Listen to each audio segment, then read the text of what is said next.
you go there. And you go there. And no, you sit up. You stay. And then you go there. Okay. And then you, yeah, you're friends with him. So you go there. Okay. Not that. Yeah. Oh, come on, Timon, stand up. No, that's not right. Just put you there and you there. Okay, and then you go there and you go there. There we go.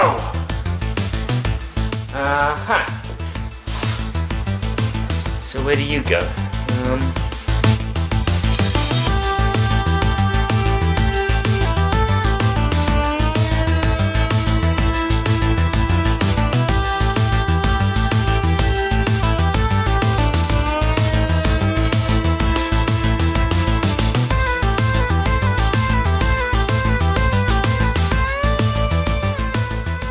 Hi Chappettes, in this video I'm going to be looking at the game Cardline, and it's a game about putting animals in order.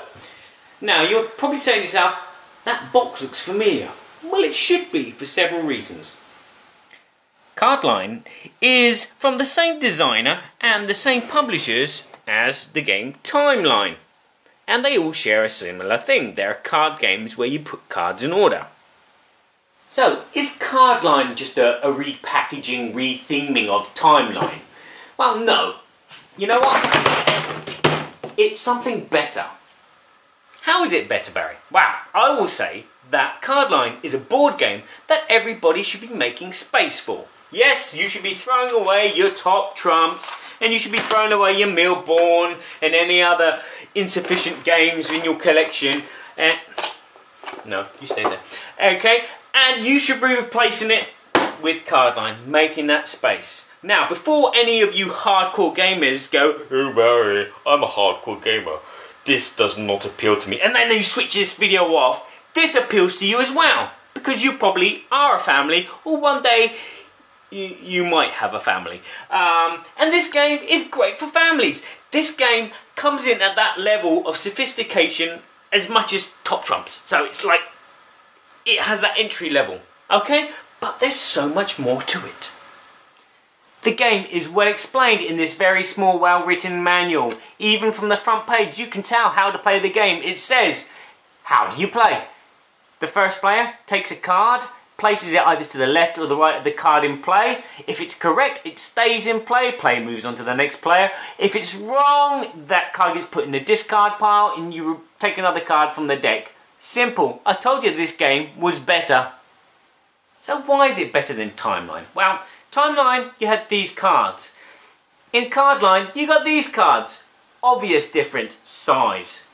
Having a good card size always helps. Talking about the cards are beautiful. The artwork is magnificent. It's easy to recognise the animals. And talking about these cards, they're the same as Timeline. They're double-sided. Let's have a closer look. This hippopotamus here, it has its name on it, and it has the scientific name of it. It also has what family it comes from, so like the cow family maybe, or the bird family, or whatever. And it also has this little bar which tells you how close to extermination it is, which is all well and useful and educational, and that's a plus. But none of that is relevant to the game. What's relevant to the game is what's on the back, is these three stats. We have the mean average size of a hippopotamus, the mean average weight of a hippopotamus, and the mean average lifespan of a hippopotamus. All of these three stats make the game. Another great thing about this game is the replayability. You have those three categories: the size, the weight, and the age. Okay, these kind of work as levels, I find. I find that the size is normally the easiest subject, and little kids can jump onto that. Then I find the weight is a bit harder, because sometimes it's not just the size. Some animals look bigger than others, but they're actually lighter. And then there's the hard one of the lifespan. I don't know if it's just me, but I don't know the lifespan of any animal.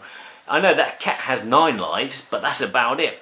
And this is what gives the replayability. This expands the game, because you've not just got the different combinations of cards which are going to be in play and creating the line, you've got these three subjects which are going to change as well. Another great thing about this game is the entry level. Kids can play this game. Young kids couldn't play Timeline because the history was a lot more complex. Kids don't grasp hold of when the First World War was. Okay, yeah, they look at artifacts and things, but animals have been in the lives of your kids all their lives. Okay, when you told them stories at bedtime, they were stories about animals. When they watch Disney films, they're films about animals. So your kids know who's bigger, Timon or Pumbaa, yeah? One of the drawbacks I found while playing Timeline is that some people are not up on history. They just don't get it. They don't know when the Morse code was invented, or when the Braille was invented, or when Julius Caesar was named Julius Caesar, and when Blackbeard. They're just not up on the history, and then they don't play. So, but I found with the animals, because everybody can grip onto animals quite easily, those kind of players do come back and they do play. So yes, it's a family style game which is aimed at kids and their parents and not at you hardcore gamers. But let me tell you, it's not easy. And you hardcore gamers will find this a challenge, and you'll find it a good little party filler. This is an easy game for me. This is not so easy. This I can't play with my daughter, but this I can. And that's what's great. When we have those moments when it's just the two of us, I can get this out. Or when it's a family, or when we've got friends over, and we've got friends with kids as well, and they're at that age where they want to do what the adults are doing. This is fantastic. I was extremely lucky when recently I encountered the designer Frederick Henry at a local gaming event where he was demoing his new and up-and-coming game, Conan Hyborian Quests. Now, we spoke a bit, because obviously him being French and me being English, about Timeline and the future of Timeline, and he said there are more on the way, and that is coming up. There is 2 more called Americano and American History, which are coming out later this year. And we also talked about Cardline. Well, there's this one, the animals one, obviously, and there's another one called Globetrotters, which is about countries around the world, where you can put them in order of the population or the amount of CO2 emissions that they generate. And he told me there's more coming for Cardline. He said there's one about dinosaurs.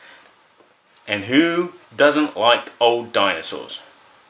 Now, my personal love and opinions of Timeline aside, I give Cardline a 9.2 out of 10. Now, it would have had a 10, but there's something missing. Yes, the theme. The theme is very, very lightly spread. It's about animals, putting them in an order, okay? Lots of games have a lot more theme, and therefore would get a better rating, because a good game has a good theme. But the things that make this stand out, okay, 1, it's well produced, beautiful art, much like these kind of games. It has a very simple mechanic which anybody can learn, unlike some of these games. It has educational values, unlike these games. It plays very, very quickly, 10-15 minutes, unlike some of these games. It plays from 2 to 8 players, like some of these games. It has a wider audience. You can start from 7 years old up to any age, unlike these games.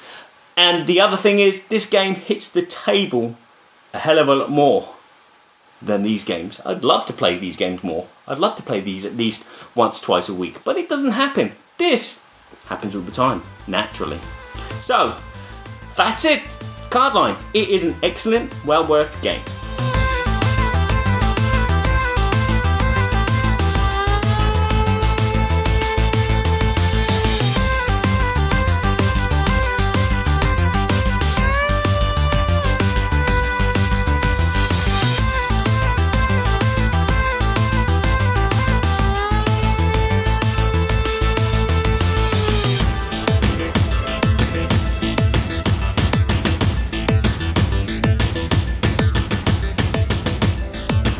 Thanks for watching our review today.